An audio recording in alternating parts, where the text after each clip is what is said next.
ஓம் நம சிவாய. வணக்கம் அன்பர்களே.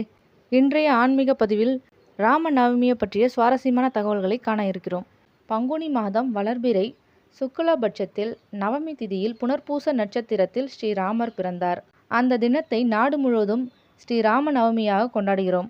அயோத்தி மற்றும் கோசலை ஆகியவற்றை ஆட்சி செய்த தசரத மகாராஜாவுக்கு மகனாக பிறந்தார் ஸ்ரீராமர். இந்த தினத்தில் நாம் என்னென்ன செய்தால் என்னென்ன பலன்கள் கிடைக்கும் என்பதை பார்ப்போம். ராமபிரானின் தீவிர பக்தர்கள் 10 நாட்களுக்கு முன்னரே ராமாயணத்தை படிக்க ஆரம்பித்து ராம நவமி என்று பட்டாபிஷேகத்துடன் முடிப்பார்கள். முடித்துவிட்டு பொங்கல் நெய்வேத்தியம் வைத்து படைத்து வழிபடுவார்கள்.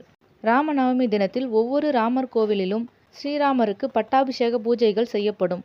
அந்த பூஜையில் கலந்து கொண்டு ஸ்ரீராமரை வழிபடுவது மிகவும் சிறப்பு வாய்ந்தது.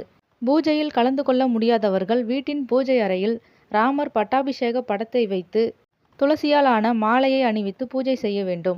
நன்மைகள் பல உண்டாகும். மேலும் இந்நாளில் ராமாயணம் கதைகளை கேட்பதோ ராமாயணத்தை படிப்பதோ மேலும் சிறந்தது. ராமர் கானகத்தில் விஸ்வாமித்திரரோடு வாழ்ந்த சமயத்தில் தாகத்திற்காக நீர்மோரும் பானகமும் அருந்தினார். இதனால் நீர்மோரும் பானகமும் ஸ்ரீராமருக்கு நெய்வேத்தியமாக படைக்கப்படுகிறது. இந்த இரண்டுடன் சேர்த்து நாம் அன்றாடம் உண்ணும் உணவுகளை கூட நெய்வேத்தியமாக படைக்கலாம். ஸ்ரீராமருக்கு நெய்வேத்தியம் செய்த பிறகு நெய்வேத்திய பொருட்களை நம் குழந்தைகளுக்கு உண்ண கொடுக்க வேண்டும். ராம நவமி அன்று காலை முதல் உணவு உண்ணாமல் இருந்து ராம நவமி விரதம் மேற்கொண்டு ராமபிரானை வணங்கி வழிபடும் பக்தர்களுக்கு ஆஞ்சநேயரின் அருள் கிடைக்கும். மேலும் குடும்பத்தை விட்டு பிரிந்தவர்கள் ஒன்று சேரும் வாய்ப்பை ஏற்படுத்தி தருவார். வாழ்க்கை வளம் பெற்று செல்வ செழிப்பு உண்டாகும்.